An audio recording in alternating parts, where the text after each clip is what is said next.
Local Edition. I'm Brad Pomerance on the Central Coast today, and we are joined by John Ashbaugh.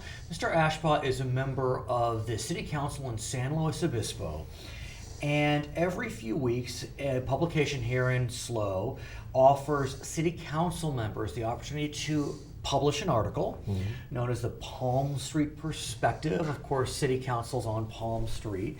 Recently, you published. And you talked about at the beginning how before every council meeting, you recite the Pledge of Allegiance. And in that Pledge of Allegiance, we talk about one nation, indivisible. And you're questioning whether our nation is indivisible. We're being tested. I think it's more polarized now than at any point since the Civil War.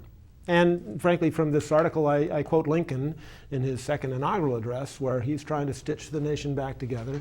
That was his whole purpose. And of course, his election was a reason that the country, you shouldn't get me started on this, Brad. I teach history. I do teach history in Hancock, and that's part of the reason why I wanted to have you here to discuss this topic, not just as a sitting city council member of a major city on the Central Coast, but as a professor. And of political thought, history, political science. I have the good fortune of traveling to various state capitals as a part of my job here at Charter Communications. And I interview elected officials in Sacramento, in Montgomery, Alabama, in Lansing, Michigan, Raleigh, North Carolina, Nashville, Tennessee. I've been to many different places, and what a treat it is for me. But when we talk about divisibility and indivisibility, we are 50 United States, but I have always wondered, are we truly united?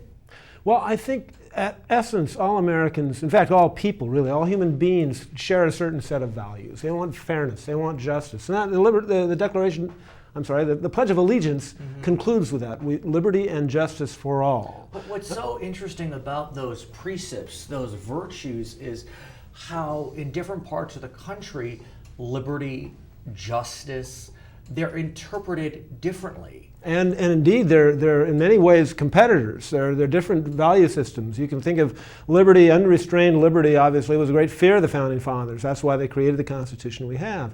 One of the principles in the preamble is to promote justice, after all. And so justice requires sometimes that we limit people's liberty, in some cases that we take their lives in the death penalty, which I personally oppose, but that's still a part of the dialogue that we have all the time in this country. And the question is whether we're united or divided. We're certainly divided on our interpretation of a lot of issues, a lot of basic constitutional issues of liberty, and of basically how to conduct the dialogue. We see very different interpretations of our political boundaries this year. It is a very interesting time in our nation's history. Recently we saw a presidential candidate, Donald Trump, attack a jurist in our state, in San Diego. This jurist is of Mexican descent, but American born. And he has said that this jurist is by definition conflicted in the Trump University lawsuit because he is of Mexican descent, and Mr. Trump is a supporter of building a barrier, a wall along the Mexican border.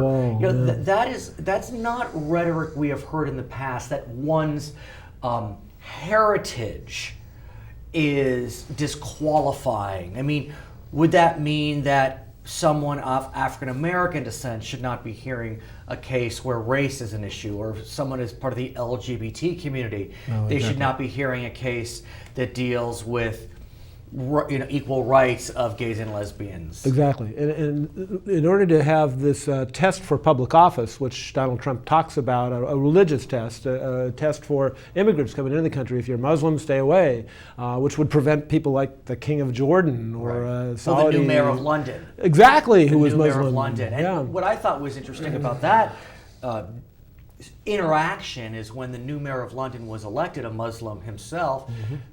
Donald Trump had made the statement that he would exempt him from his ban, and the mayor of London declined. He said, "No, I'll be banned." Yeah, interesting. I had not heard that, but I had heard, essentially the rap on Donald Trump is that he is trying to divide us as Americans. And you could say that about any politician. They want to get their 50% plus one in order to get elected. But it's hard to deny, sir, that he has tapped into something. And I want to dig into that as we continue our conversation about rhetoric and civility. I mean, here's someone, and I'm not commenting one way or the other, but here's someone, who called Carly Fiorina, who we know well here in this state, essentially called her ugly. Fat pig.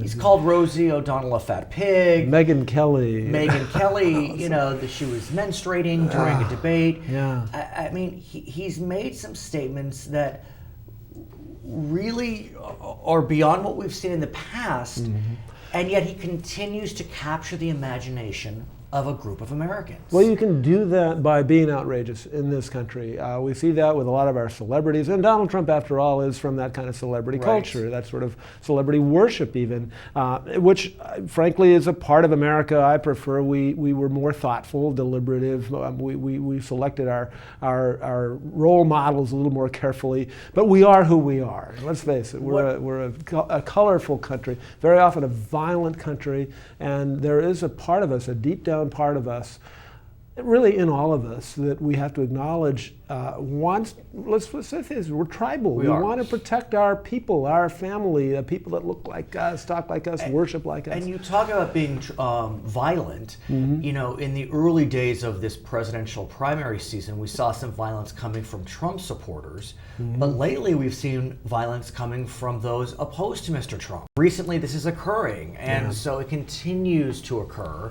And so the question becomes, we can all point fingers one way or the other, but pox on all our houses. And I wish we'd all just take a chill pill, and let's as Lincoln says, let's find the better angels of our nature that we do have in all of us, that allow for active, sometimes confrontational, sometimes indelicate dialogue. But in the essence, what Thomas Jefferson called for is that ability to distill truth, that we all, Democrats, Republicans, Libertarians, Green, wherever we're coming from, we are at bottom Americans, and we need to remember that basic fundamental value. You talk about truth, and again, this year it seems as if facts aren't always the most important factor to the voters. No. Again, I mean, one could have a debate about climate change. I don't know, I'm not a scientist. But Donald Trump recently said that there's no drought in California. No, I know. I was so relieved to hear that. So, I mean, people, in his party have said, there is a drought in California. Why there's a drought's another conversation. But he was appealing for votes, again, among that small group of very wealthy farmers who, by the way, I just yesterday drove through the Central Valley. It's actually looking pretty good right now. They're tapping the groundwater there, and of course they're opposing any fundamental regulation on groundwater, but they want access to rights to surface water that they frankly do not have, and that's the issue. Let me ask you as a professor, whether Mr. Trump is successful in November or not, do you think that our democracy is fundamentally changed as a result of his candidacy? I hope not. I think we have a very resilient system. In the end, I think the Constitution is a masterpiece. The founders did not anticipate forming political parties. They wanted to avoid this kind of factions. But parties are what we have because of the system that we have evolved, and the fact that we have two major parties that are needed in order to capture enough votes to win the Electoral College. Is an inevitable product of the way our system has been designed. I have confidence that American people will figure it out in the end, and I hope to be a part of that process too. His name is John Ashbaugh. He is a councilman in San Luis Obispo. I'm Pomerance, Charter Local Edition.